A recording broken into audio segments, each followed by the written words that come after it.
नमस्कार, मैं Nitin Kumar Radhe Krishna YouTube channel में एक बार फिर से आप लोगों का स्वागत है। जैसा कि हमने आपको अपने पिछले अंक में जो कथा भगवान शंकर और शनिदेव की सुनाई थी, जिसमें हमने कर्म के विधान के बारे में जो कुछ भी मुझे जानकारी थी मैंने बताने का प्रयास किया। बोलिए राधे राधे, जय श्री कृष्ण। तो हमने कल एक नए पात्र से आप लोगों का मतलब कहने का है, अब तक जो हमने वीडियो पिछले राधे कृष्णा में अब तक हमने जो 250 के लगभग जो हमने अपना वीडियो दिया है, उसमें से शनिदेव की चर्चा हमने नहीं की थी, परंतु कल पिछले अंक के जो हमारी कथा थी उसमें हमने शनिदेव की चर्चा की और शनिदेव को मतलब कहने का अर्थ है बोलिए राधे राधे, जय श्री कृष्ण। तो शनिदेव को कर्म का देवता माना जाता है। धर्म मतलब न्याय के दंडाधिकारी हुए हैं, न्यायाधीश हैं। मनुष्य के अच्छे बुरे कर्म, मनुष्य देवता किस असुर मतलब सभी जीवों के अच्छे बुरे कर्म का गिनती शनिदेव के ही पास रहता है। वही मतलब कर्म के आधार पर उन्हें दंड निर्धारित करते हैं, या शनिदेव का ही कार्य है।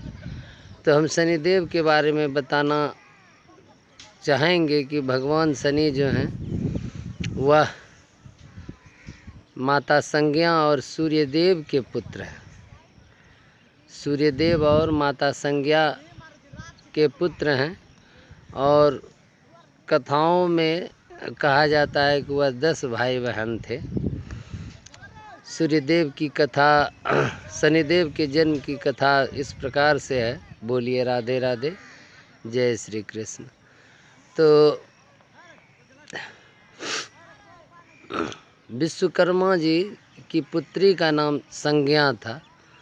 जब वह माता संज्ञा जब मतलब विवाह के योग्य हुई तो उन्होंने सूर्यदेव से विवाह की इच्छा जताई।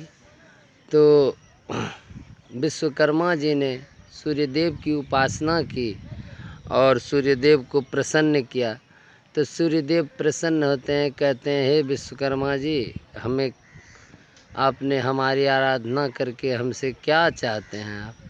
तो कहते हैं कि हमारी पुत्री सयानी हो चुकी है, मैं उनका विवाह आपके साथ करना चाहता हूँ। तो इस पर सूर्यदेव कहते हैं कि यह अधिकार तो हमारे पिताश्री का है, पिता माता का है, जो आप हमारे पिताश्री कश्यप जी और माता अदिति के पास ऐसा निवेदन लेकर जाइए।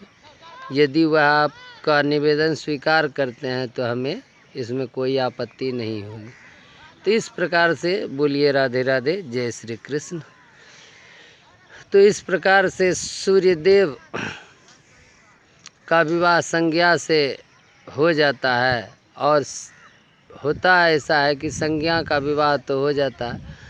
उसके बाद जब सूर्यदेव और संज्ञा सूर्यलोक में रहने लगते हैं तो वहाँ पर भगवान सूर्य का तेज इतना प्रबल था कि देवी संज्ञा को उनका तेज बर्दाश्त नहीं होता था। फिर भी वह अपनी पति परायणता को मतलब पत्नी धर्म को वह निभा रही थी।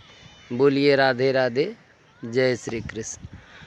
तो पत्नी धर्म को निभा रही थी। तो इसी प्रकार से बहुत दिन बीत गए। तो उसमें उस माता संज्ञा से मतलब कि कहने का अर्थ है कि 3 संतान उत्पन्न हुए, जिसका नाम मतलब कि यम था, यमी और शनि। ये 3 पुत्र मतलब पुत्र पुत्रियां संज्ञा माता संज्ञा से सूर्यदेव को हुए। तो उसके प्रांत जब कुछ बड़े हुए, शनिदेव और उनके भाई बहन बड़े हुए, तो उसके उपरांत माता संज्ञा ने सोचा कि सूर्य भगवान का तेज हमें बर्दाश्त नहीं होता, इसलिए उन्होंने अपने योग से अपना एक छाया रूप वहाँ पर छोड़ दिया और वह कुछ दिन पिता के यहाँ रहकर उसके बाद तपस्या करने चली गई।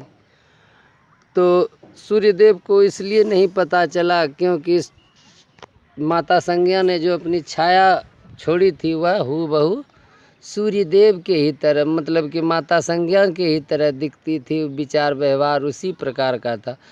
परंतु उसके बाद छाया से भी 3 बच्चों का जन्म हुआ, जिसके नाम हुआ ताप्ती नदी और वैश्वत मनु, और एक और मतलब कि पुत्र का जन्म हुआ।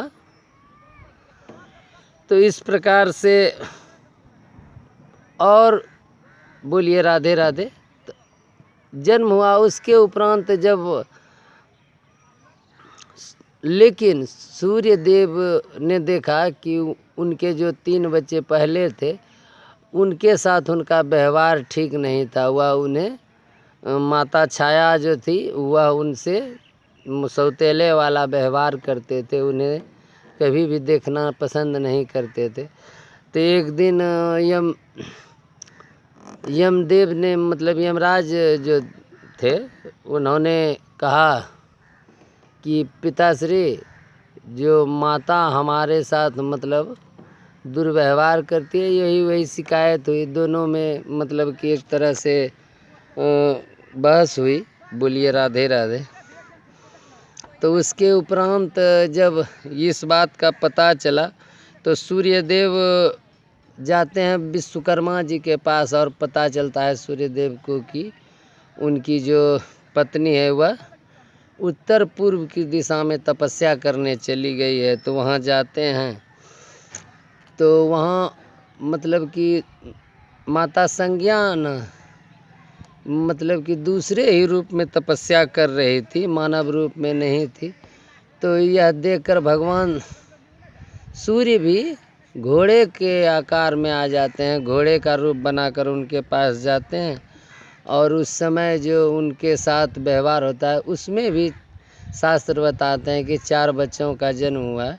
हम अपने अगले अंक में उन बच्चों के नाम आपको बताएंगे। बोलिए राधे राधे। तो इस प्रकार से मतलब कि फिर माता संज्ञा जब सूर्यलोक वापस लौटते हैं, उनका तेज मतलब उनकी तपस्या से उनमें वह क्षमता आ जाती है कि वह सूर्यदेव के तेज को सहने लगते हैं। और सूर्यदेव भी जब यह बात पता चलती है तो सूर्यदेव भी अपना तेज कुछ औरस घटा लेते हैं जब माता संज्ञा के समीप होते हैं।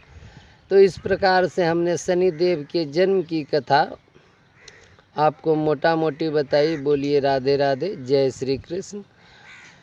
तो हमारा प्रयास रहेगा कि हम भगवान शनि के बारे में और भी आपको अगले अंक में कुछ, जैसे उनके शिक्षा दीक्षा की जानकारी हुई, और किस प्रकार से वैश्वत मनु और मनु सबका जो जन्म हुआ सूर्य से ही उनका जन्म हुआ, और उसके उपरांत किस प्रकार से शनिदेव न्यायाधीश बने, दंडाधिकारी बने, और किस प्रकार से यम को यमराज का पद मिला, और किस प्रकार से यमुना मतलब यमुना नदी के रूप में पृथ्वी पर आई, और किस प्रकार से बोलिए राधे राधे ताप्ती नदी, ताप्ती जो एक बहन थी वह भी पृथ्वी पर नदी के रूप में आई। यह सब हम प्रयास करेंगे कि अपने अगले अंक में आपको बतावें। आज के लिए इतना ही। राधे राधे, जय श्री कृष्ण। न्याय के देवता शनिदेव की कृपा सब पर बनी रहे। राधे राधे। आप लोगों के लिए श्रावण मास खुशहाली बनाए रखे, ऐसी ही विनती देवादिदेव महादेव से भी है, क्योंकि हमारे अगले अंक में फिर से महादेव वापस लौटने वाले हैं। तब तक के लिए राधे राधे, जय श्री श्याम, नमस्कार।